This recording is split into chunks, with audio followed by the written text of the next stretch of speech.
जय हिंद दोस्तों। मैं हूं आपका बहादुर सर और मैं स्वागत करता हूं आपका एक और जानकारीपूर्ण वीडियो में। दोस्तों, आज के इस वीडियो में हम पिछले एक साल के अंतर्राष्ट्रीय यानी कि इंटरनेशनल करंट अफेयर्स को कवर करेंगे। दोस्तों, इस वीडियो में अंतर्राष्ट्रीय स्तर की बहुत सारी घटनाएं, समझौते, सम्मेलन और पुरस्कारों की जानकारी ऐड की गई है जो कि पिछले एक साल में पूरी दुनिया में चर्चाओं में रही हैं। तो आइए दोस्तों, बिना किसी देरी के शुरुआत कर लेते हैं नंबर फर्स्ट क्वेश्चन से। नंबर फर्स्ट क्वेश्चन है, हाल ही में किस देश ने दुनिया का सबसे शक्तिशाली हाइड्रोजन ट्रेन इंजन विकसित किया है? तो दोस्तों, दुनिया का सबसे शक्तिशाली हाइड्रोजन ट्रेन जो है ये अपने देश भारत ने विकसित कर लिया है। ये क्वेश्चन बहुत ज़्यादा महत्वपूर्ण है, इसलिए सारे फैक्टों को हम डिस्कस कर लेते हैं। दोस्तों, अपने देश भारत ने दुनिया का सबसे शक्तिशाली हाइड्रोजन ट्रेन इंजन विकसित कर लिया है। ठीक है, इस इंजन का आउटपुट 1200 हॉर्स पावर है। दुनिया में केवल 4 देशों के पास हाइड्रोजन से चलने वाली ट्रेनें हैं, जर्मनी, चाइना, फ्रांस और स्वीडन। ठीक है, और अब अपना देश भी इसमें शामिल हो गया है। और हम बात करें कि भारत की पहली हाइड्रोजन संचालित ट्रेन जो है ये तमिलनाडु में इंटीग्रल कोच फैक्ट्री के द्वारा विकसित की गई है। नेक्स्ट हमारा क्वेश्चन है दोस्तों इसी क्रम में, दुनिया का सबसे ऊंचा रेलवे पुल कहां पर बनकर तैयार हुआ है? दुनिया का सबसे ऊंचा रेलवे पुल ये जम्मू कश्मीर में बनकर तैयार हुआ है। ठीक है, और जम्मू कश्मीर के रामबन में ये बनकर तैयार हुआ है। इसका फर्स्ट ट्रायल कंप्लीट हो चुका है। और दोस्तों, ये जो दुनिया का सबसे ऊंचा रेलवे ब्रिज है इसका नाम क्या है? चिनाब रेल ब्रिज इसका नाम है। किस नदी पर यह बना हुआ है? तो ये चिनाब नदी पर बना हुआ है। इसकी ऊंचाई कितनी है? तो 359 मीटर इस ये जो ब्रिज है इसकी ऊंचाई है। और पेरिस का जो एफिल टावर है ना, इससे भी ऊंचा है ये ब्रिज। याद रखना, काफ़ी महत्वपूर्ण क्वेश्चन है। नेक्स्ट क्वेश्चन है, हाल ही में अंतर्राष्ट्रीय बुकर पुरस्कार 2025 से किस भारतीय लेखिका को सम्मानित किया गया? एक तो अंतर्राष्ट्रीय बुकर पुरस्कार महत्वपूर्ण होता है, दूसरी बात इसलिए ये महत्वपूर्ण हो गया क्योंकि ये पुरस्कार इस साल भारतीय लेखिका को दिया गया। इन भारतीय लेखिका का नाम क्या है? वानू मुश्ताक। ठीक है, और यह एक कन्नड़ लेखिका है। ठीक है, इनको अंतर्राष्ट्रीय बुकर पुरस्कार 2025 दिया गया और इनको ये पुरस्कार दिया गया है, इनका एक लघु कथा संग्रह है, इसका नाम है हार्ड लैम्प। ठीक है, तो याद रखना दोस्तों, जो हार्ड लैम्प है ये लंदन में सम्मानित होने वाली पहली कन्नड़ कहानी बन गई है। ठीक है, और इसी क्रम में पिछले साल का अंतर्राष्ट्रीय बुकर पुरस्कार जर्मन लेखिका जेनी एरपेनबेक को दिया गया था। जो अंतर्राष्ट्रीय बुकर पुरस्कार है ये साहित्य के क्षेत्र में दिया जाता है, इसकी स्थापना 2005 में करी गई थी। और दोस्तों, इसी प्रकार का एक और पुरस्कार होता है बुकर पुरस्कार। ठीक है, अभी हमने पढ़ा वो था अंतर्राष्ट्रीय बुकर पुरस्कार, ये है बुकर पुरस्कार। तो बुकर पुरस्कार 2024 सामंता हार्वे को दिया गया था। आपको बताना कि जो सामंता हार्वे हैं इनका संबंध किस देश से है? तो दोस्तों, इनका जो संबंध है वो है ब्रिटेन से। सी ऑप्शन करेक्ट आंसर हो जाएगा। हम बात कर लेते हैं डिटेल की। बुकर पुरस्कार सामंता हार्वे को दिया गया। इनका एक उपन्यास है आर्बिटल, इसके लिए दिया गया और ये ब्रिटेन से हैं। 2023 का पॉल लिंच को दिया गया था। ठीक है, और इनके उपन्यास पैगंबर सॉन्ग के लिए। पॉल लिंच कहाँ के हैं? ये आयरलैंड के हैं। ये भी साहित्य के क्षेत्र में दिया जाता है। इसकी स्थापना 1969 में हुई थी। नेक्स्ट क्वेश्चन में आगे बढ़ने से पहले दोस्तों मैं अपडेट बताना चाहता हूं अपनी ई बुक के बारे में। देखो, यदि आप पूरे यूट्यूब का सबसे शानदार करंट अफेयर्स पढ़ना चाहते हैं तो इसके लिए हमने अपनी करंट अफेयर्स की ई बुक को लॉन्च कर दिया है। इस ई बुक के अंदर करंट अफेयर्स के सारे ट्रेंडिंग टॉपिक मिलेंगे, जैसे अवार्ड हैं, न्यू अपॉइंटमेंट है, समिट है, इंडेक्स है, ब्रांड एम्बेसडर हैं। सारे ट्रेंडिंग टॉपिक मिल जाएंगे बिल्कुल आसान भाषा में और डिटेल में। ठीक है, इसके अलावा इसी ई बुक में आपको मंथली करंट अफेयर्स भी मिल जाएगा, जिस प्रकार से हम पढ़ाते हैं ना। ठीक है, सेम टू सेम। पहले एमसीक्यू रहेगा, उसके 4 ऑप्शन रहेंगे, उसका आंसर रहेगा और नीचे रहेगी बिल्कुल आसान भाषा में सभी महत्वपूर्ण जानकारी। ठीक है, तो इसी क्रम में हमने सेम कंटेंट अपनी ई बुक में ऐड कर दिया है। तो जो करंट अफेयर्स की ई बुक है ये पूरे यूट्यूब की सबसे शानदार ई बुक है, मैं इसका दावा करता हूँ। जो सेकंड ई बुक है हमारी वो है स्टैटिक जीके की रामबाण ई बुक। इस ई बुक में प्रीवियस ईयर के 5000 से ज़्यादा सारे क्वेश्चन दिए गए हैं। इसी क्रम में साइंस की रामबाण ई बुक है, इसमें भी प्रीवियस ईयर के 5000 क्वेश्चन दिए गए हैं। आप यदि चाहें तो इन ई बुक को अलग अलग परचेस कर सकते हैं, लेकिन यदि आप इन तीनों ई बुक को एक साथ परचेस करते हैं तो एक ऑफर चल रहा है। मात्र 150 रुपीज़ का पेमेंट आपको करना है और पेमेंट करने के बाद जो पेमेंट आपका सक्सेस हुआ है उसका स्क्रीनशॉट इस वाले व्हाट्सअप नंबर पर सेंड करना है। 5 सेकंड के अंदर तीनों ई बुक आपको व्हाट्सएप पर ही मिल जाएंगी। बिल्कुल आसान तरीका है ई बुक को परचेस करने का और कम प्राइस में आपको बेस्ट ई बुक मिल जाएंगी 5 सेकंड के अंदर आपके व्हाट्सएप पर। ठीक है, नेक्स्ट क्वेश्चन है, हाल ही में विश्व खाद्य पुरस्कार 2025 से किसे सम्मानित किया गया? दोस्तों विश्व खाद्य पुरस्कार 2025 का ये दिया गया है मारियांगेला हंगरिया के लिए। डिटेल की हम बात कर लेते हैं। मई 2025 में जो ब्राज़ील की माइक्रो बायोलॉजिस्ट हैं, इनका नाम है मारियांगेला हंगरिया, इनको विश्व खाद्य पुरस्कार 2025 से सम्मानित किया गया। देखो विश्व खाद्य पुरस्कार इसलिए महत्वपूर्ण है क्योंकि इसको जो है कृषि का नोबेल पुरस्कार कहा जाता है।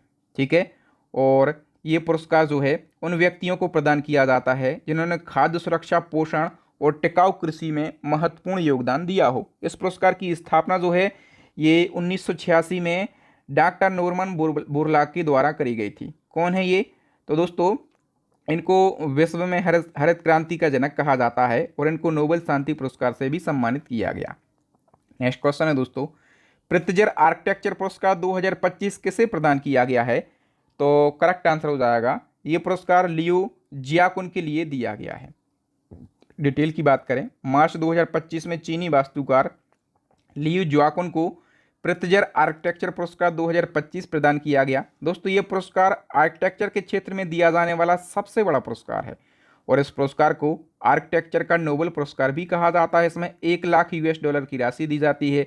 इसकी स्थापना 1979 में हुई थी और भारत के प्रसिद्ध आर्किटेक्ट हैं बालकृष्ण दोषी। जो बालकृष्ण दोषी हैं यह पुरस्कार पाने वाले पहले भारतीय हैं। इनको 2018 में ये पुरस्कार दिया गया। 2024 का रकेन यामामोतो को दिया गया जो कि जापान के आर्किटेक्चर हैं। नेक्स्ट क्वेश्चन है, हाल ही में यूनाइटेड सरकार के द्वारा किसे लाइफ टाइम अचीवमेंट पुरस्कार 2025 से सम्मानित किया गया? तो दोस्तों यूनाइटेड किंगडम सरकार का लाइफ टाइम अचीवमेंट पुरस्कार 2025 जो है ये दिया गया है किसी भारतीय एक्टर के लिए। इनका नाम है चिरंजीवी और ये साउथ के प्रसिद्ध एक्टर हैं।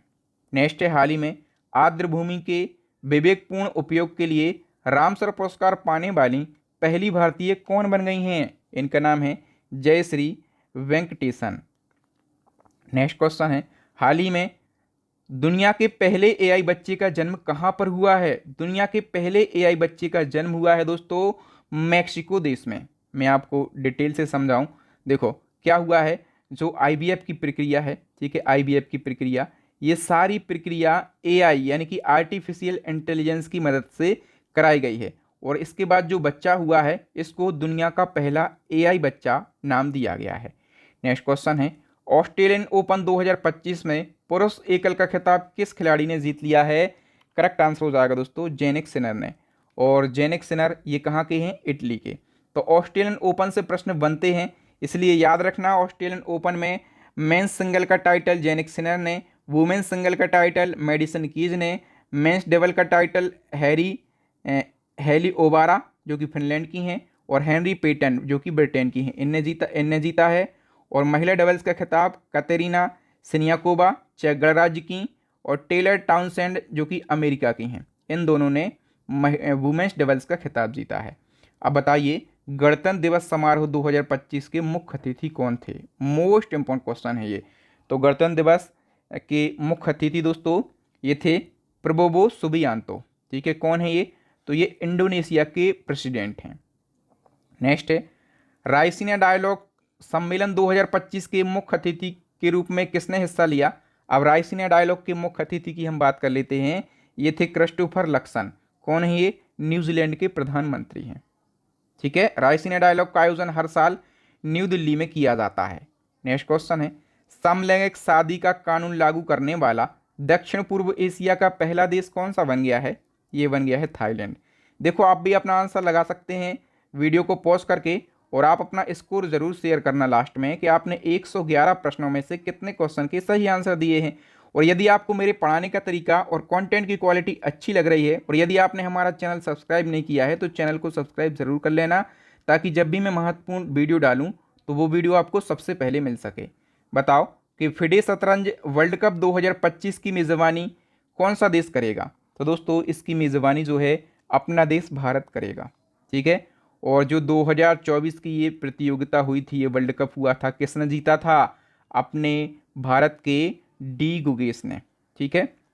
नेक्स्ट क्वेश्चन है, जनवरी 2025 में डोनाल्ड ट्रंप अमेरिका के कौन से नंबर के राष्ट्रपति बन गए? देखो, डोनाल्ड ट्रंप अमेरिका के राष्ट्रपति बने हैं 2025 में, लेकिन नंबर पूछा जाएगा कौन से नंबर के बने हैं? ये 47वें नंबर के बने हैं। और इनने किसको हराया है? तो इनने भारतीय मूल की कमला हैरिस को हराया है। ठीक है, ये भी आपको याद रखना है। स्थान किसका लिया है इनने? तो इनने जो बाइडेन का स्थान लिया है। और इसी क्रम में अमेरिका के नए उपराष्ट्रपति कौन बने हैं? राष्ट्रपति का नाम सभी को याद होता है, आपको उपराष्ट्रपति का नाम भी याद रखना है। जेडी वेंस इनका नाम है, ये भारत की यात्रा पे भी आए थे अभी। नेक्स्ट क्वेश्चन है, उग्र स्वतंत्रता सेनानी सैम नजूमा का अभी हाल ही में निधन हो गया है। सैम नजूमा किस देश के संस्थापक थे? बताओ, आप लोग वीडियो को पॉज करके आंसर लगाओ आंसर फटाफट से। तो सैम नजूमा ये नामीबिया देश के संस्थापक थे। ठीक है, इनका निधन 8 फरवरी 25 को हुआ है, लंबी बीमारी के चलते 95 वर्ष की आयु में। ये नामीबिया देश के संस्थापक थे। उन्होंने 1990 में रंगभेदी दक्षिण अफ्रीका से नामीबिया को स्वतंत्रता दिलाई थी, और उन्हें नामीबिया का पिता या नामीबिया का संस्थापक कहा जाता है। इन्होंने 15 वर्ष तक नामीबिया के पहले राष्ट्रपति के रूप में भी काम किया है, और अभी इनका निधन हुआ है। सैम नजूमा इनका नाम है। नाम जरूर याद रखना है, और मैं हर क्वेश्चन में फोटो लगाने का भी पूरा प्रयास करता हूं, ताकि आपको प्रश्न और डिटेल बहुत अच्छे से समझ में आ जाए। अब बताओ, IQ एयर की वर्ल्ड एयर क्वालिटी रिपोर्ट 2024 के अनुसार कौन सा भारतीय शहर दुनिया का सबसे वायु प्रदूषित शहर बन गया? दुनिया का सबसे वायु प्रदूषित शहर जो है, ये अपने देश के मेघालय राज्य का वर्नीहाट शहर बना है। बी ऑप्शन करेक्ट हो जाएगा। इसी क्रम में IQ एयर की वर्ल्ड एयर क्वालिटी रिपोर्ट 2024 के अनुसार वैश्विक स्तर पर सबसे प्रदूषित राजधानी शहर कौन सा बना है? सबसे प्रदूषित राजधानी शहर भी भारत की राजधानी नई दिल्ली बना है। ए ऑप्शन करेक्ट हो जाएगा। देखो, world air quality report 2024 IQ air के द्वारा जारी करी गई इस रिपोर्ट में जो है, दुनिया के शीर्ष 20 सबसे प्रदूषित शहरों में 13 शहर भारत के हैं, और सबसे प्रदूषित शहर पूरी दुनिया का मेघालय का वर्नीहाट शहर है, और दुनिया का सबसे प्रदूषित राजधानी शहर में भारत की राजधानी नई दिल्ली शहर है। मतलब बहुत, ये हम कह सकते हैं कि अपने लिए बुरी खबर है, या फिर कैसी खबर है? दुखी कर देने वाली शहर है। हमें सुधार की बहुत ज़्यादा ज़रूरत है। नेक्स्ट क्वेश्चन है, हाल ही में किस राज्य में भारत के पहले जनरेशन बीटा बच्चे का जन्म हुआ है? तो भारत के पहले जनरेशन बीटा बच्चे का जन्म हुआ है मिजोरम राज्य में। ठीक है, और मिजोरम के आइजोल में ये जन्मा है। इसका नाम क्या रखा गया है दोस्तों इस बच्चे का? तो फ्रैंकी रेमू अटडिका जेडेंग इसका नाम रखा गया है। देखो, जनरेशन बीटा बच्चा इसको क्यों कहा गया? भविष्यवादी मार्क मैक क्रेंडल ने 2025 और 2039 के बीच पैदा हुए बच्चों को संदर्भित करने के लिए जनरेशन बीटा शब्द पेश किया है। ठीक है, और इसी क्रम में भारत का पहला जनरेशन बीटा बच्चा जो है, ये मिजोरम के आइजोल में जन्मा है। ठीक है, 2025 तक ये पीढ़ी कुल वैश्विक जनसंख्या का 16% हो जाएगी, और जनरेशन अल्फ़ा जो है 2010 से 2024 तक की जो संतानें हैं उनको जनरेशन अल्फ़ा कहा जाता है, और 2025 से 2039 तक के जो बच्चे होंगे उनको जनरेशन बीटा कहा जाएगा। ठीक है, पहला जनरेशन बीटा बच्चा मिजोरम के आइजोल में जन्मा है, उसका नाम भी मैंने आपको बता दिया है। नेक्स्ट क्वेश्चन है, आईफा अवार्ड 2025 में बेस्ट एक्टर का अवार्ड किसने जीता? तो आईफा अवार्ड में बेस्ट एक्टर का अवार्ड कार्तिक आर्यन ने जीत लिया है। ठीक है, ये भी मोस्ट इंपॉर्टेंट क्वेश्चन है। नेक्स्ट क्वेश्चन है, सर्वश्रेष्ठ फिल्म का ऑस्कर अवार्ड 2025 किसने जीता? देखो, ऑस्कर अवार्ड सबसे ज़्यादा महत्वपूर्ण होता है, तो इसमें बेस्ट फिल्म का अवार्ड अनोरा मूवी ने जीत लिया है। ऑस्कर अवार्ड को तो हम कंप्लीटली डिस्कस करेंगे। इसका 97वां संस्करण है, आयोजन किया गया लॉस एंजल्स के डॉल्बी थिएटर में। और देखो, बेस्ट फिल्म का अवार्ड अनोरा ने जीता है, बेस्ट एक्टर का अवार्ड एंड्रियन ब्रोडी ने, बेस्ट एक्ट्रेस का अवार्ड मिकी मेडिसन ने, बेस्ट सपोर्टिंग एक्टर का अवार्ड किरण कल्किन ने, बेस्ट सपोर्टिंग एक्ट्रेस का अवार्ड जो सल्दाना ने, बेस्ट डायरेक्टर का अवार्ड सीन बेकर ने जीता है अनोरा मूवी के लिए, और अनोरा मूवी ये बेस्ट फिल्म बनी है। फिर इसी क्रम में दोस्तों गोल्डन ग्लोब पुरस्कार पूछे जाएंगे। तो बताओ, गोल्डन ग्लोब पुरस्कार समारोह का आयोजन कहाँ पर किया गया? तो इनका आयोजन किया गया है USA के लॉस एंजल्स में। ठीक है, और कौन सा संस्करण है? 82वां। बेस्ट एक्ट्रेस ड्रामा कैटेगरी में फर्नांडा टोरेज ने, बेस्ट एक्टर ड्रामा कैटेगरी में एंड्रियन ब्रोडी ने, बेस्ट मोशन पिक्चर का अवार्ड दिया गया है एमेलिया पेरेज के लिए, और बेस्ट मोशन पिक्चर वो म्यूजिकल और कॉमेडी कैटेगरी में एमेलिया पेरेज को ही मिला है। और बेस्ट डायरेक्टर ये किसको दिया गया, ब्रैडी कॉर्बेट के लिए दिया गया है। ठीक है, नेक्स्ट क्वेश्चन है 78वें बाफ्टा अवार्ड 2025 में बेस्ट फिल्म का अवार्ड किसे दिया गया। तो देखो बाफ्टा अवार्ड में कॉन्क्लेव मूवी के लिए जो है बेस्ट फिल्म का अवार्ड दिया गया है। हम बात करें 78वें बाफ्टा अवार्ड के विजेताओं की, सबसे पहले आयोजन की बात करें तो लंदन के साउथ टैंक सेंटर में आयोजन हुआ है। बेस्ट फिल्म बनी है कॉन्क्लेव। बेस्ट डायरेक्टर का अवार्ड मिला है ब्रैडी कॉर्बेट के लिए। बेस्ट एक्टर का अवार्ड जो है एंड्रियन ब्रोडी को मिला है। बेस्ट एक्ट्रेस का अवार्ड मिकी मेडिसन को मिला है। और बेस्ट सपोर्टिंग एक्टर किरण कल्किन, बेस्ट सपोर्टिंग एक्ट्रेस जो सल्दाना को ये अवार्ड दिया गया है। ठीक है, फिर बताओ किस देश ने भारतीय उद्योग परिसंघ के पूर्व डीजी तरुण दास को मानद नागरिक पुरस्कार दिया है। तो ये पुरस्कार दोस्तों सिंगापुर देश ने दिया है भारतीय उद्योग संघ के पूर्व डीजी तरुण दास के लिए। तो तरुण दास का नाम आपको जरूर याद रखना। फिर बताओ दिसंबर 2024 में महिला टेस्ट क्रिकेट में सबसे तेज शतक का नया रिकॉर्ड किसने बनाया। महिला टेस्ट क्रिकेट में सबसे तेज शतक का नया रिकॉर्ड जो है ये नेट स्क्वायर ब्रेंट ने बनाया है। ये इंग्लैंड की महिला क्रिकेटर हैं और इन्हें 96 गेंदों में शतक लगाया है। नेक्स्ट, सबसे ज़्यादा ग्रैंड स्लैम मैच खेलने वाले खिलाड़ी कौन बन गए हैं। तो इनका नाम है दोस्तों नोवाक जोकोविच। ठीक है, और ये 430 ग्रैंड स्लैम यानी कि सबसे ज़्यादा ग्रैंड स्लैम खेलने वाले खिलाड़ी बन गए हैं। बताइए दोस्तों, यूरोपीय जलवायु एजेंसी कोपरनिकस के अनुसार अब तक का सबसे गर्म वर्ष कौन सा रहा। अब तक का सबसे गर्म वर्ष दोस्तों वर्ष 2024 रहा है। आर्मी कमांडर जोसेफ ऑन को किस देश का राष्ट्रपति चुना गया है। तो जोसेफ ऑन ये लेबनान के राष्ट्रपति बनाए गए हैं। आधिकारिक रूप से ब्रिक्स का 10वां स्थायी सदस्य देश कौन सा बन गया है। तो ब्रिक्स का 10वां मेंबर जो है ये इंडोनेशिया बन गया। कौन सा, इंडोनेशिया। और एक और चीज़ याद रखो, अभी एनडीबी का 10वां सदस्य देश कौन सा बना है। तो ये बन गया है दोस्तों अल्जीरिया। कौन सा, अल्जीरिया। नेक्स्ट क्वेश्चन है ऑपरेशन सिंदूर के दौरान भारत की सुरक्षा कवच का प्रमुख हथियार S-400 किस देश से खरीदा गया है। तो देखो S-400 काफ़ी चर्चाओं में रहा है ऑपरेशन सिंदूर के दौरान। ये भारत ने किस देश से खरीदा है। तो ये भारत ने दोस्तों रसिया देश से खरीद लिया है। बी ऑप्शन करेक्ट हो जाएगा। नेक्स्ट क्वेश्चन है ऑपरेशन सिंदूर के दौरान भारतीय हमले का प्रमुख हथियार हार्पी ड्रोन भारत ने किस देश से खरीदा है।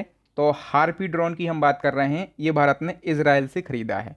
अब बताओ वर्ल्ड प्रेस फ्रीडम इंडेक्स 2025 में पहले रैंक पर कौन सा देश रहा है। तो पहले देश पर रहा है नॉर्वे।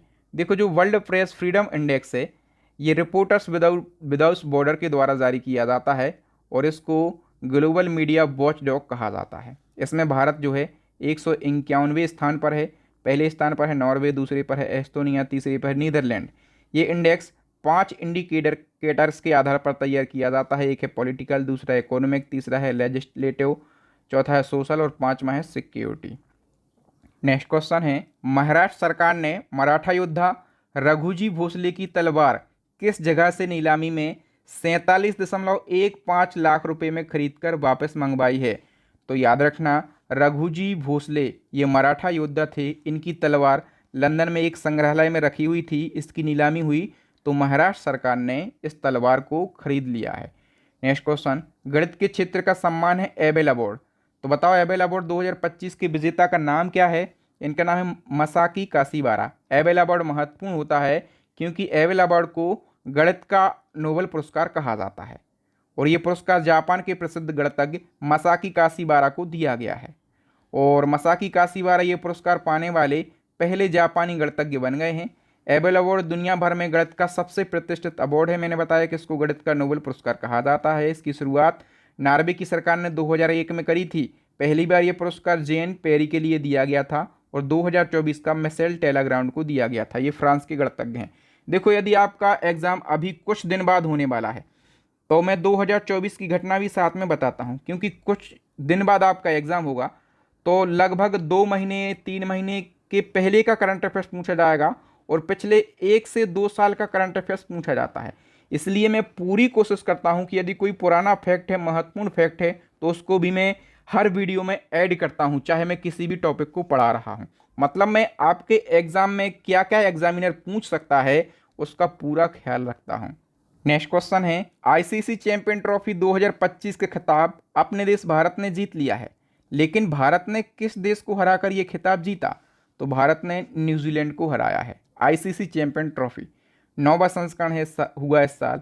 आयोजन पाकिस्तान और यूएई 2 देशों में हुआ है। भारत ने ये ट्रॉफी तीसरी बार जीत ली है। भारत की कप्तानी रोहित शर्मा ने करी। देखो, रोहित शर्मा से हमें याद आया कि रोहित ने T20 और टेस्ट 2 फॉर्मेट से संन्यास ले लिया, और T20 और टेस्ट से संन्यास विराट कोहली ने भी ले लिया है। ठीक है, आईसीसी चैंपियन ट्रॉफी की उपविजेता न्यूजीलैंड है, और मैन ऑफ द मैच दिया गया फाइनल का रोहित शर्मा को, और प्लेयर ऑफ द सीरीज बने हैं न्यूजीलैंड के Rachin Ravindra. Golden bat award, bat मतलब बैट से सबसे ज़्यादा रन किसने बनाए? तो रचिन रविंद्र न्यूजीलैंड के। गोल्डन बॉल अवार्ड, सबसे ज़्यादा 10 विकेट लिए हैट मैनरी ने। विजेता के लिए यानी कि भारत के लिए 20 करोड़ रुपए की राशि दी गई। बताओ, फोर्ब्स इंडिया लीडरशिप अवार्ड 2025 में आइकन ऑफ एक्सीलेंस का पुरस्कार किसने जीता? तो ये पुरस्कार जीता है आईसीसी के चेयरमैन जय शाह ने। ठीक है, नेक्स्ट क्वेश्चन है, हाल ही में एमआरएफ के ब्रांड एम्बेसडर कौन बने हैं? क्रिकेटर शुभमन गिल एमआरएफ के ब्रांड एम्बेसडर बन गए हैं। एआई शिखर सम्मेलन की बात कर लेते हैं। एआई शिखर सम्मेलन 2025 का आयोजन किस देश में किया गया? फ्रांस के पेरिस में इसका आयोजन हुआ है, और तीसरा संस्करण है। ठीक है, इसकी अध्यक्षता फ्रांस और भारत ने संयुक्त रूप से करी है। इस सम्मेलन में शामिल होने के लिए पीएम नरेंद्र मोदी जी गए। 100 से ज़्यादा देशों ने इस सम्मेलन में हिस्सा लिया है। बताओ, हाल ही में जारी 2025 की सबसे अधिक कमाई करने वाले एथलीटों की सूची में टॉप पर कौन है? सबसे अधिक कमाई करने वाले एथलीट में जो क्रिस्टियानो रोनाल्डो हैं, फुटबॉलर, ये टॉप पर हैं। फरवरी 2025 में गूगल ने भारत में कहाँ पर अपना सबसे बड़ा ऑफिस कैंपस अनंत खोला है? तो गूगल ने भारत में अपना सबसे बड़ा ऑफिस कैंपस खोला है। इस कैंपस को अनंत नाम दिया है, और ये कर्नाटक के बेंगलुरु में खोला है भारत ने। नेक्स्ट क्वेश्चन है, अंतर्राष्ट्रीय संगठन एक्सेस नाउ की रिपोर्ट के अनुसार भारत में वर्ष 2024 में कितनी बार इंटरनेट को शटडाउन किया गया? तो दोस्तों, वर्ष 2024 में भारत में इंटरनेट को टोटल 84 बार शटडाउन किया गया। इंटरनेट शटडाउन करने का मतलब क्या है? किसी कारण से सरकार के द्वारा किसी विशेष एरिया में इंटरनेट को बंद कर देना। जैसे मणिपुर हिंसा चल रही थी, वहाँ पर इंटरनेट को सरकार के द्वारा बंद कर दिया जाता था। ठीक है, तो 2024 में 84 बार इंटरनेट को शटडाउन किया है भारत की सरकार ने। ठीक है, पूरी दुनिया में टोटल 296 बार इंटरनेट शटडाउन हुआ है। और इंटरनेट शटडाउन करने के मामले में पहले स्थान पर कौन सा देश है? तो आप कहेंगे म्यांमार देश पहले स्थान पर है। इसने पूरे साल में 85 बार इंटरनेट को शटडाउन किया। और दूसरे स्थान पर है अपना देश भारत। भारत ने 84 बार इंटरनेट को शटडाउन किया। ठीक है, याद रखना, पूरी दुनिया में 296 बार इंटरनेट शटडाउन हुआ है। इंटरनेट शटडाउन के मामले में म्यांमार टॉप पर है, दूसरे स्थान पर है अपना देश भारत। नेक्स्ट क्वेश्चन है, भारत जापान संयुक्त अभ्यास धर्म गार्जियन का 6वां संस्करण कहाँ पर आयोजित हुआ है? तो इस अभ्यास का आयोजन जो है ये जापान देश में हुआ है। जापान के शिजुओका प्रांत में एक क्षेत्र है, ईस्ट फुजी मैन्यूवर प्रशिक्षण क्षेत्र, यहाँ पर आयोजन हुआ। देखो, जो मिलिट्री एक्सरसाइज है धर्म गार्जियन, इसका आयोजन भारत और जापान की थल सेना के बीच में होता है। ठीक है, और 6वां संस्करण आयोजित हुआ है अभी। देखो, भारत और जापान के बीच में और कौन कौन से अभ्यास होते हैं? थल सेना के बीच में होता है धर्म गार्जियन, जिमेक्स होता है नेवी के बीच में, और मालाबार अभ्यास जो है ये भारत और अमेरिका, जापान और ऑस्ट्रेलिया 4 देशों की नेवी के बीच में होता है। नेक्स्ट है, भारत ने किस वायरस से बचाव के लिए दुनिया का पहला डीबा मार्कर टीका बनाया है? तो भारत ने दुनिया का पहला डीबा मार्कर टीका बनाया है लंपी वायरस से बचाव के लिए। नेक्स्ट है, गुजरात में पहले बिम्स्टेक युवा शिखर सम्मेलन 2025 का उद्घाटन किसने किया? तो करेक्ट आंसर हो जाएगा दोस्तों, उद्घाटन किया है केंद्रीय मंत्री मनसुख मंडाविया ने। जो बिम्स्टेक युवा शिखर सम्मेलन है, याद रखो, ये पहली बार आयोजित हो रहा है, इसलिए महत्वपूर्ण है। आयोजन हुआ है गुजरात के गांधीनगर में। मनसुख मंडाविया जो कि श्रम एवं रोजगार मंत्री और युवा मामलों के खेल मंत्री हैं, इनने उद्घाटन किया। इसका उद्देश्य पूरे क्षेत्र में युवा सहयोग को मजबूत करना और बिम्स्टेक सदस्य देशों के बीच युवा नेतृत्व वाली पहलों के आदान प्रदान को सुविधाजनक बनाना। नेक्स्ट है, हाल ही में रिलायंस इंडस्ट्री ने कहाँ पर दुनिया के सबसे बड़े डेटा सेंटर बनाने की घोषणा की। दुनिया का सबसे बड़ा डेटा सेंटर रिलायंस इंडस्ट्री के द्वारा गुजरात के जामनगर में बनाया जाएगा। इसकी घोषणा रिलायंस इंडस्ट्री ने कर दी है। पीएम नरेंद्र मोदी ने एशिया के दूसरे सबसे बड़े इस्कॉन मंदिर का उद्घाटन कहाँ पर किया? तो एशिया के दूसरे सबसे बड़े इस्कॉन मंदिर का उद्घाटन मोदी जी ने मुंबई में किया है। ठीक है, और कहाँ पर? तो मुंबई के खरघर में। और इस मंदिर का नाम है श्री श्री राधा मदन मोहन जी मंदिर। ये एशिया का दूसरा सबसे बड़ा इस्कॉन मंदिर है। इसको बनने में 12 वर्षों का समय लगा है। बनाने में 170 करोड़ रुपए का खर्चा आया है। नेक्स्ट है, कबड्डी वर्ल्ड कप 2025 में पुरुष एवं महिला वर्ग का खिताब किसने जीता? सबसे पहले तो याद रखो, जो कबड्डी वर्ल्ड कप है इसका ये 2nd एडिशन है। ठीक है, और पहला एडिशन अपने देश भारत ने जीता था, पुरुष और महिला दोनों कैटेगरी में। और इस साल जो दूसरा एडिशन हुआ है इसमें भी पुरुष और महिला दोनों कैटेगरी में अपना देश भारत विजेता है। ठीक है, कबड्डी वर्ल्ड कप मैंने बताया दूसरा संस्करण है, आयोजन हुआ है इंग्लैंड के वेस्टमिनलैंड में।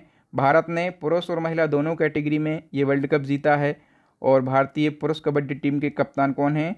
मथिराम अरुमुगम। और महिला कबड्डी टीम की कप्तान है शिल्पा। उपविजेता रहा है इंग्लैंड, पुरुष और महिला दोनों कैटेगरी में। देखो, इसका आयोजन इंटरनेशनल कबड्डी फेडरेशन के द्वारा किया गया।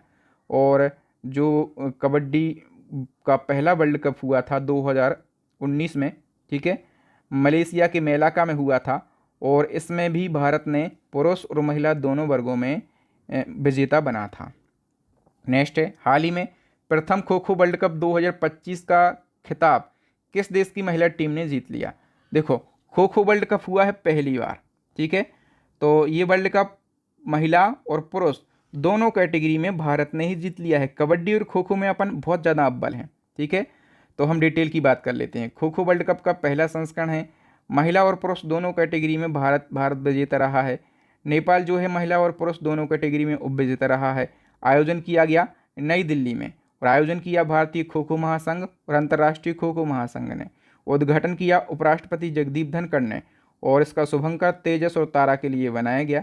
और पहले खो खो वर्ल्ड कप के ब्रांड एम्बेसडर कौन बनाया गया भाई?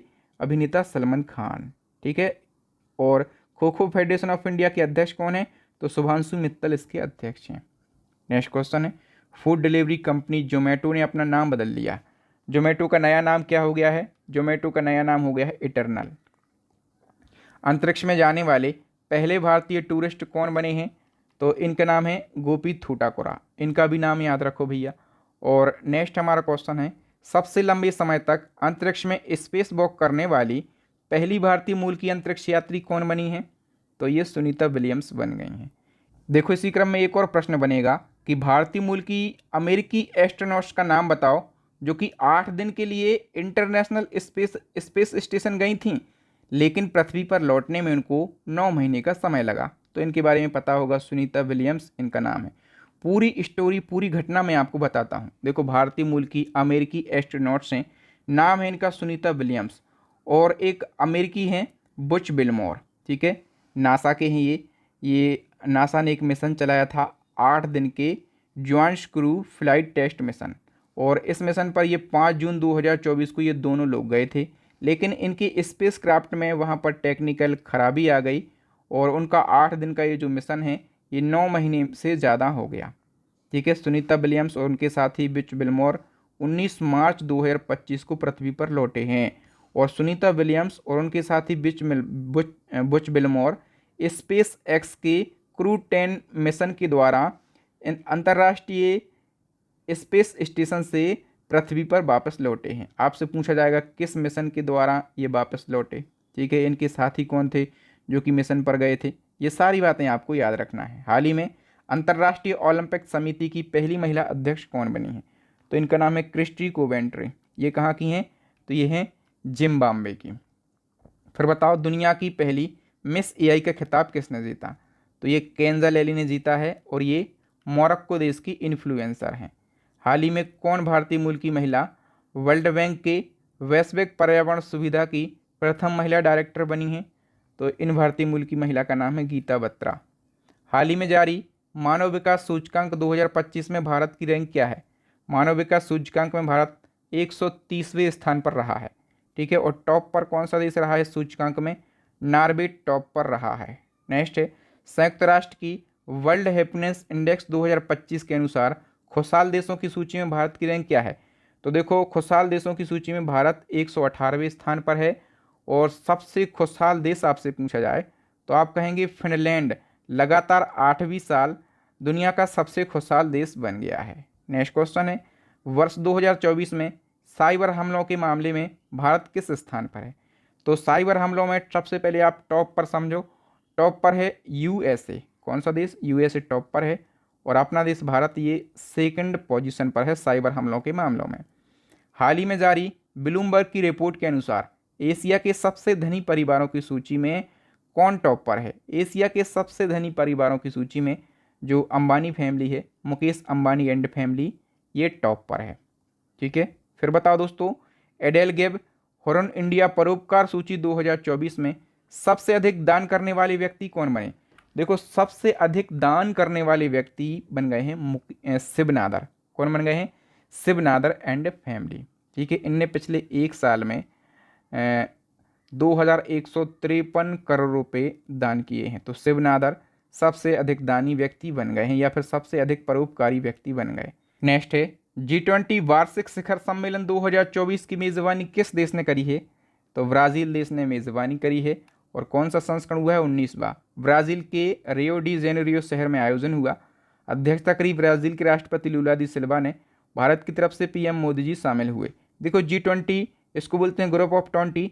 इसमें क्या है? 19 देश, एक यूरोपीय संघ और एक अफ्रीकी संघ है। इसकी स्थापना हुई थी 1999 में। अपने देश भारत ये भी G20 का हिस्सा है। पहला सम्मेलन 2008 में अमेरिका में हुआ था। इससे पहले 18वां संस्करण हुआ है अपने देश में। और अभी जो 19वां संस्करण है 2024 में हुआ ब्राज़ील में। और अभी 20वां संस्करण 2025 में होगा साउथ अफ्रीका में। इसी क्रम में बताओ, 16वां ब्रिक्स शिखर सम्मेलन 2024 की मेज़बानी किस देश ने करी? ये सारे समिट पूछे जाएंगे। तो ब्रिक्स समिट की जो मेज़बानी है ये रसिया में हुई है। ठीक है, रसिया के कजान शहर में मेज़बानी हुई। 16वां संस्करण है, भारत की तरफ से मोदी जी गए। 15वां समिट हुआ था ब्रिक्स का साउथ अफ्रीका में। ब्रिक्स की स्थापना हुई थी 2006 में। हेडक्वार्टर है चाइना की संघाई में। जब इसकी स्थापना हुई थी तब इसको ब्रिक के नाम से जाना जाता था, लेकिन 2010 में साउथ अफ्रीका ऐड हो गया, तब इसको ब्रिक्स कहा जाने लगा। ब्रिक्स दुनिया की अग्रणी उभरती हुई अर्थव्यवस्थाओं का एक ग्रुप है। और देखो, इसमें 5 सदस्य देश थे। एक था, देखो 4 की बात कितने हो गए? 5 हो गए 2010 में।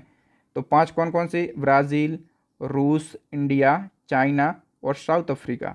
ठीक है, फिर जब ये समिट हुआ 2024 में तो इसमें 5 सदस्य देश और ऐड हो गए। ठीक है, उस समय घोषणा हुई कौन कौन से देशों की? यूएई, मिस्र, इथोपिया, ईरान और सऊदी अरब। तो 5 देशों को शामिल करने की घोषणा हुई। 5 में से 4 ने कन्फर्मेशन दे दी है। मतलब भाई ब्रिक्स में 5 और 4 कितने देश हो गए? 9। लेकिन जो सऊदी अरबिया है, ठीक है, इसने अभी कन्फर्मेशन नहीं दी है। इसकी कन्फर्मेशन पेंडिंग है। जैसे ये कन्फर्मेशन दे देता है तो ब्रिक्स में 10 सदस्य देश हो जाएंगे, अभी 9 हैं। ओके, मैंने एक एक चीज़ को क्लियर कर दिया है। बताओ, नाटो शिखर सम्मेलन 2024 कहाँ पर आयोजित हुआ है? यूएसए के वाशिंगटन डीसी में इसका आयोजन हुआ। नाटो की चर्चा हुई है तो फुल फॉर्म भी पूछा जाएगा। नॉर्थ अटलांटिक ट्रीटी ऑर्गेनाइजेशन, स्थापना 1949, हेडक्वार्टर है बेल्जियम के ब्रसेल्स में। मार्क रूटे इसके महासचिव हैं और 32 सदस्य देश हैं। 32वां सदस्य देश बना है स्वीडन। G7 शिखर सम्मेलन की बात कर लेते हैं। G7 शिखर सम्मेलन 2024 का आयोजन कहाँ पर हुआ? इटली में इसका आयोजन हुआ। ये वाली फोटो काफ़ी चर्चाओं में रही है। ठीक है, 50वां संस्करण हुआ G7 का। इटली की जो प्रधानमंत्री हैं जॉर्जिया मेलोनी, इनने अध्यक्षता करी। मुख्य अतिथि के तौर पर किसको बुलाया? अपने देश के पीएम नरेंद्र मोदी जी को। G7 में कौन कौन से सदस्य देश हैं? एक तो कनाडा है, फ्रांस है, जर्मनी है, इटली है, जापान है, यूके है और है संयुक्त राज्य अमेरिका। बताओ, हाल ही में अमेरिका ने किसे अपना आधिकारिक राष्ट्रीय पक्षी घोषित किया? अमेरिका का आधिकारिक राष्ट्रीय पक्षी वर्ल्ड ईगल के लिए बनाया गया है। हाल ही में हम बात करें दोस्तों नेक्स्ट क्वेश्चन की, तो अभी दिसंबर 2024 में दुनिया के सबसे युवा विश्व शतरंज चैंपियन कौन बने? दुनिया के सबसे युवा विश्व शतरंज चैंपियन अपने देश के डी गुगेश बन गए हैं। देखो जो वर्ल्ड शतरंज चैंपियनशिप है इसका आयोजन कहाँ पर हुआ? सिंगापुर में 18वां संस्करण है और भारतीय ग्रैंड मास्टर डी गुगेश ने ये चैंपियनशिप जीतकर इतिहास रच दिया। कैसे इतिहास रचा? सबसे पहले डी गुगेश इस खिताब को हासिल करने वाले पूरी दुनिया के सबसे कम उम्र के खिलाड़ी बन गए, मात्र 18 साल के। इसके बाद एक और रिकॉर्ड बना जो भारत के विश्वनाथ आनंद हैं, उनके बाद जो डी गुगेश हैं ये दूसरे खिलाड़ी हैं जिनने ये चैंपियनशिप जीती है। डी गुगेश जो हैं भारत के हैं। भारत में कहाँ से हैं? चेन्नई के हैं और इन्हें फाइनल में चाइना के डिंग लरेन को हराया है। फिर बताओ टाइम पत्रिका ने किसको वर्ष 2024 का पर्सन ऑफ द ईयर चुना है? 2024 का पर्सन ऑफ द ईयर ये डोनाल्ड ट्रंप के लिए चुना गया है। ठीक है, नेक्स्ट क्वेश्चन, नामीबिया की पहली महिला राष्ट्रपति कौन बनी है? नेटुम्बो नंदी नतेदवाह नामीबिया देश की पहली महिला राष्ट्रपति बन गई हैं। ऑक्सफोर्ड यूनिवर्सिटी प्रेस ने वर्ड ऑफ द ईयर 2024 क्या चुना है? तो ब्रेन रॉट एक शब्द है, इसको ऑक्सफोर्ड यूनिवर्सिटी ने वर्ड ऑफ द ईयर चुना है। ब्रेन रॉट का मतलब क्या होता है? सोशल मीडिया जो होती है, फेसबुक है, इंस्टाग्राम है, ठीक है, उसमें शॉर्ट वीडियो हम लगातार देखते रहते हैं बिना सोचे समझे। शॉर्ट वीडियो या फिर स्क्रॉल करने की जो आदत होती है उसको ब्रेन रॉट कहा जाता है। इस आदत से, इस बीमारी से कई प्रकार की गंभीर बीमारियां हो रही हैं, खास करके बच्चों को बीमारियां हो रही हैं। नेक्स्ट क्वेश्चन है, हाल ही में मिसेज यूनिवर्स 2025 का खिताब किसने जीता? तो ये खिताब जीता है एंजिला स्वामी ने। ये कहाँ की हैं? राजस्थान की। फिर बताओ एशियाई डेवलपमेंट बैंक के 11वें अध्यक्ष कौन बने हैं? इनका नाम दोस्तों मसातो कांडा।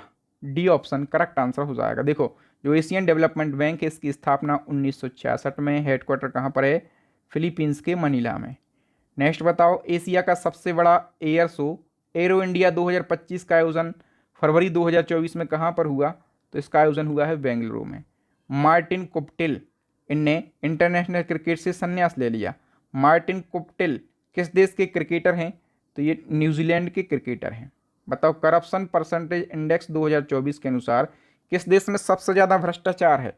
सबसे ज़्यादा भ्रष्टाचार की बात करें ये साउथ सूडान पर है।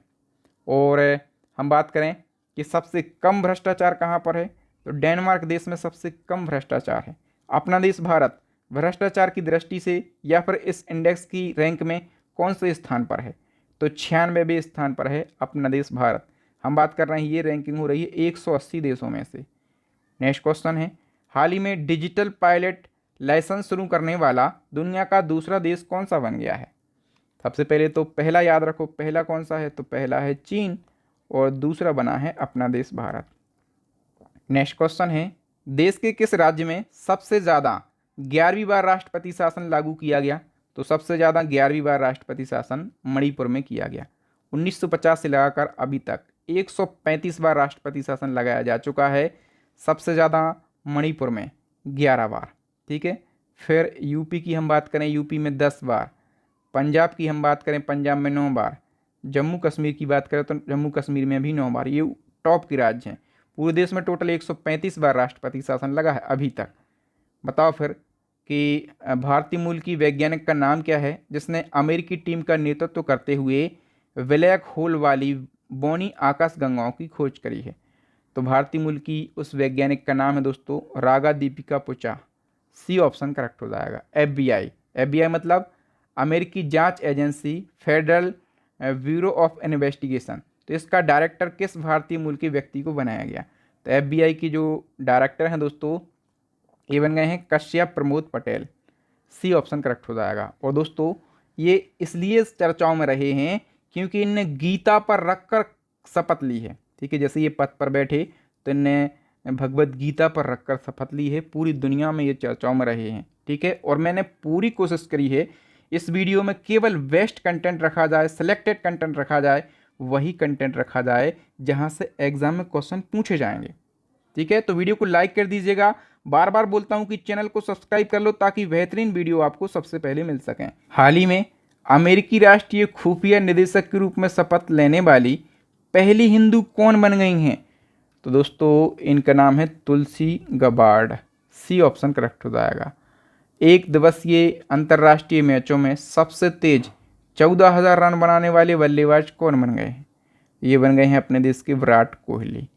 नेक्स्ट है, किस कंपनी ने इंटरनेट सबसी केबल प्रोजेक्ट वाटरवर्थ पेश किया, जो कि दुनिया की सबसे लंबी सबसी केबल परियोजना बन गई है? तो ये काम किया है मेटा कंपनी ने, और मेटा आपको पता होगा कि ये फेसबुक का नया नाम है। ठीक है, नेक्स्ट बताओ, किस भारतीय को फरवरी 2025 में यूनाइटेड किंगडम के the most excellent order of the British Empire से सम्मानित किया गया? तो यूनाइटेड किंगडम सरकार का ये जो अवार्ड है दोस्तों, ये किसको दिया गया है? एन चंद्रशेखरन के लिए। और एन चंद्रशेखरन कौन है? टाटा सन्स के प्रेसिडेंट। फिर बताओ, किस देश के मैरसेले शहर में पीएम नरेंद्र मोदी ने भारत के नए महावाणिज्य दूतावास का उद्घाटन किया? तो ये मार्सेले शहर कहाँ का है? फ्रांस का। बी ऑप्शन सही हो जाएगा। बताइए कि भारत ने किस वर्ष तक लिम्फेटिक फाइलेरियासिस मुक्त होने का लक्ष्य रखा? लिम्फेटिक फाइलेरियासिस ये क्या होता है? तो इसको दोस्तों हाथी पांव रोग के नाम से भी जाना जाता है।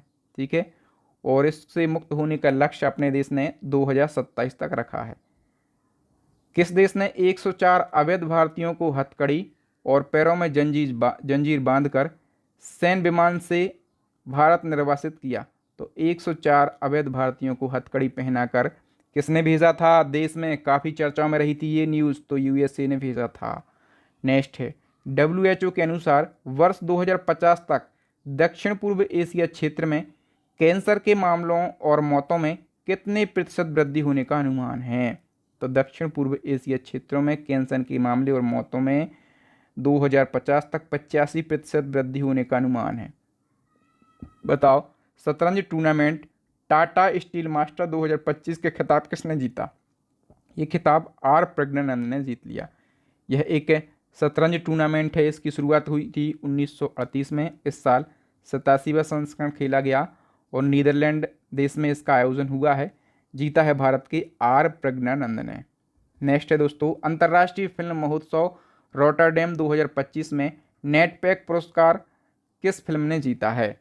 तो ये पुरस्कार दोस्तों बैड गर्ल मूवी ने जीत लिया है। ये एक तमिल फिल्म है। भारत का पहला स्वदेशी automated biomedical waste treatment plant Srijanam कहाँ पर स्थापित हुआ है? तो ये दिल्ली एम्स में स्थापित हुआ है। हाल ही में फीफा ने किस देश के फुटबॉल फेडरेशन को सस्पेंड कर दिया? तो फीफा ने पाकिस्तान के फुटबॉल फेडरेशन को सस्पेंड कर दिया है। बताइए, साइक्लोन सैन्य अभ्यास 2025 का आयोजन भारत और किस देश के बीच किया गया? साइक्लोन सैन्य अभ्यास, इसका आयोजन जो है अपने देश भारत और मिस्र के बीच में किया जाता है। ठीक है, आयोजन कहाँ पर किया गया ये भी पूछा जाएगा। तो राजस्थान में आयोजन किया गया और इसका तीसरा संस्करण आयोजित हुआ है। बताइए, अमेरिकी राष्ट्रपति डोनाल्ड ट्रंप ने किस दिन को अमेरिका की खाड़ी दिवस के रूप में मान्यता दी है? तो अमेरिका की खाड़ी दिवस इसकी मान्यता 9 फरवरी के लिए दी गई है। मोबाइल वर्ल्ड कांग्रेस 2025 का आयोजन किस देश में किया गया? तो इसका आयोजन स्पेन के बार्सिलोना में किया गया। नेक्स्ट क्वेश्चन है, किस नोबेल शांति पुरस्कार विजेता की आत्मकथा दिया सलाई को पूर्व राष्ट्रपति रामनाथ कोविंद ने लॉन्च किया? तो दोस्तों कैलाश सत्यार्थी हैं। ठीक है, इनको नोबेल शांति पुरस्कार से सम्मानित किया गया था। कब? 2014 में। ठीक है, इनकी ऑटोबायोग्राफी लॉन्च हुई है। दिया सलाई इनकी ऑटोबायोग्राफी का नाम है। बताइए कि QS वर्ल्ड यूनिवर्सिटी रैंकिंग 2025 में कौन सी यूनिवर्सिटी पहले स्थान पर है? तो मैसाचुसेट्स इंस्टीट्यूट ऑफ टेक्नोलॉजी है। ठीक है, ये पहले स्थान पर है। और इसी क्रम में QS वर्ल्ड यूनिवर्सिटी रैंकिंग 2025 में भारत के किस संस्थान को सबसे बेहतर रैंकिंग मिली है? तो IIT मुंबई है भारत का। ठीक है, इसको सबसे बेस्ट रैंकिंग मिली है, यानी कि भारत पे ये टॉप पर है। लेकिन यदि हम ग्लोबल रैंकिंग की बात करें तो पूरे ग्लोबल रैंकिंग में ये IIT मुंबई 118वें स्थान पर है। दुनिया भर की जासूसी संस्थाओं के प्रमुखों का सम्मेलन भारत में कहाँ पर किया गया? तो इसका सम्मेलन दिल्ली में किया गया है। बताओ, पूर्व क्रिकेटर और ऑलराउंडर सैयद आबिद अली का निधन हो गया। वह किस देश के लिए खेलते थे? तो सैयद आबिद अली ये अपने भारत देश के लिए खेलते थे। राष्ट्रमंडल खेल महासंघ ने अपना नाम बदलकर क्या कर लिया? तो इसने अपना नाम बदलकर राष्ट्रमंडल खेल रख लिया है। बताओ, कनाडा के नए प्रधानमंत्री मार्क कार्नी कनाडा के प्रधानमंत्री बन गए। नेक्स्ट क्वेश्चन है दोस्तों, निम्नलिखित में से किस देश की यात्रा के दौरान भारत की राष्ट्रपति श्रीमती मुर्मू जी को सिटी ऑफ ऑनर से सम्मानित किया गया? तो सिटी ऑफ ऑनर राष्ट्रपति जी को पुर्तगाल देश के द्वारा दिया गया है। इसी क्रम में एक और प्रश्न बनेगा, अप्रैल 2025 में पीएम नरेंद्र मोदी को किस देश का सर्वोच्च नागरिक सम्मान मित्रा विभूषण प्रदान किया गया?